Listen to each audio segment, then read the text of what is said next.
namaatiif waatiin baddaa gammoojjiin kabajamtoota hordoftoota madda nageenyaa oduun sinitti himaa oduu waliin amma sabaati.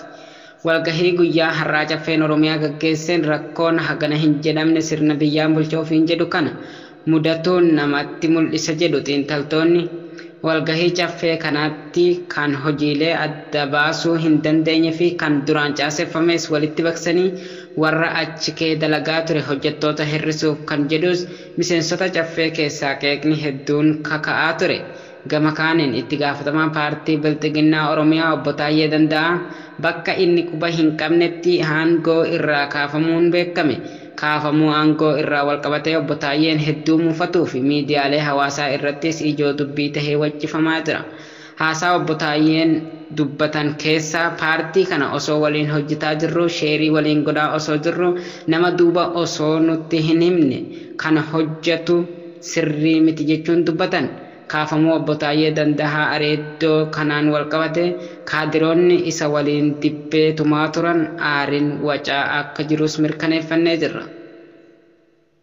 Walgahii kana irratti obbo Shimallis Abdiisaa pirezidaantii naannoo Oromiyaa gochuun muudanii jiru. Wajjin sheer goona. Haa ta'u immoo wanni harcaa wanni ammas uummata keenyatti rakkoo ta'e dhibee ta'e ibidda ta'e baay'eetu jira jechuudha. Oduu keenyatti aanu yuunivarsiitii Hawaasatti barataan Oromoo tokko ajjeefamee argame.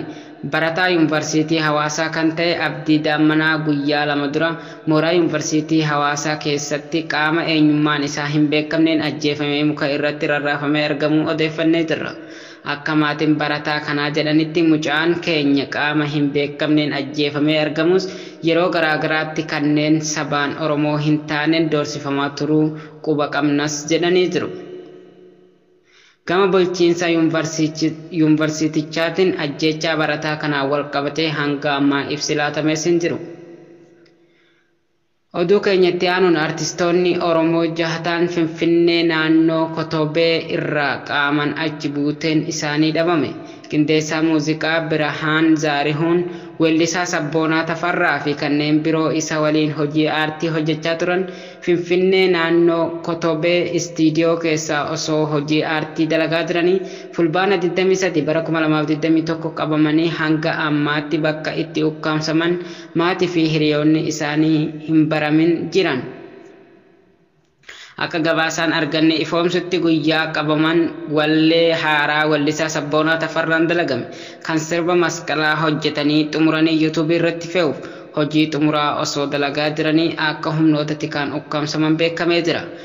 Murni amma aangoo waliif hiru artistoota Oromoo qaroo tahan ajjeesuu fi hidhuun aartiin Oromoo akka gama kanaan hin guddanneef gufuu tahee kan itti fufaa jiru yoo ta'u, baatii 6 dura artistoota Oromoo akkasumas osoo wallee hojjechaa jiranii artistii Falmataa Kabbataa dabalatee ukkaamsee hidhuun baatiiwwan muraasaaf dararaa erga ture booda lakkisuunis ni yaadatama.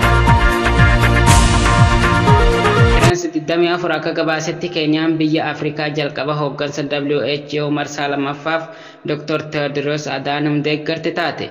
Keeniyaan jimaata kaleessaa marsaa 2ffaaf dorgomaa kan jiran Dr. Tewodiroos Adaanom akka dhaabbata fayyaa addunyaa hooggananiif deeggarsa ishee ibsite. Lammiin Itoophiyaa ganna 56 roobii darbe Jarmaan irraa deeggarsa argatanii jiru. Jarmaan jalqaba deeggaruun ishee taajjabdoota raajeffachiise. Deeggarsi jalqaba biyyoota Afrikaa irraa dhufa jedhamuun eeggamaa ture. Haa ta'u malee biyyi isaa Itoophiyaan sababa walitti bu'iinsa naannoo Tigraayin deeggarsa kennuuf erga dhiistee haalichi walxaxaa tahee ture. Kaadhimamtoonni hooggansa olaanaa UN akka waliigalaatti biyya dhalootaa irraa kennama. Jimaata ergaa guyyaan kaadhimamtootaa itti kennan darbeetii Keeniyaan Dr. Tewodiroos akka deeggartu kan himte. Keeniyaan akka itti fufanis hooggansa fakkeenya qabu Afrikaa yeroo murteessaa dhaabbata fayyaa addunyaa keessa jiru ni deeggarti. Kan dhugoomsuufis ni hojjanna jechuun Machariyaan Kamaa'uu ministeerri dhimma alaa Keeniyaa fuula Tiwiiterii isaanii irratti maxxansanii jiru. Egaa daawwattoota keenya kabajamoo oduulee biyya keessaa fi biyya alaa qindeessee kan isin biraan gahaa ture Anumar Sabaati. Gama ogummaa teeknikaa fi editariin kan faana ture Muyee Callaadha. Oduun har'aa qabanne kana fakkaataa qophiilee madda nageenyaa tanneen haftee waliin turtii gaarii.